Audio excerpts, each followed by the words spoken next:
Welcome to Be the Light 365. I'm Pastor Jake. We're in Matthew chapter 17, verses 1 through 9 for our Bible study. And Jesus takes Peter, James, and John into the high mountains, and then he transfigures in front of them. In other words, his true essence shines through like a just white light and raiment around him. And also appears to him as Moses and Elijah. Now, Peter kind of freaks out and says, he wants to know, hey, should we build altars to you and Moses and Elijah? But then God shows up and says, listen to my son, my beloved son, because I am well pleased in him. And this is the whole thing. We got this mindset sometimes. People have the idea that we should worship other people. And we have this problem sometimes. We do worship other people.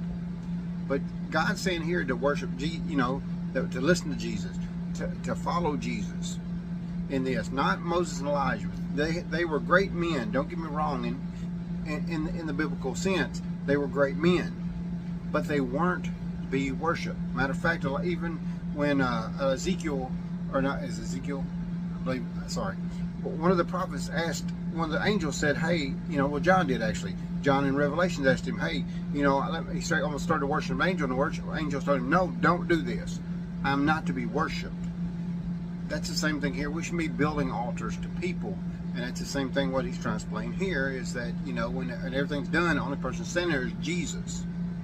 In other words, Jesus is the only one we should be worshiping and glorifying because he is the Son of God, not a bunch of men. When he comes down off the thing, the first thing Jesus tells him, don't tell no man about anything you've seen or done. A thing is because we don't want people worshiping. That's why Moses' body, the devil fought so hard to get Moses' body. He fought so hard because people would have worshipped Moses. And we don't need to be worshiping Moses. You see this with King David. A lot of them worship King David because he was the king of Israel. He's not to be worshipped. He's a man. The only people we should be worshiping is Christ, the Son of God, and God our Father. And that's it.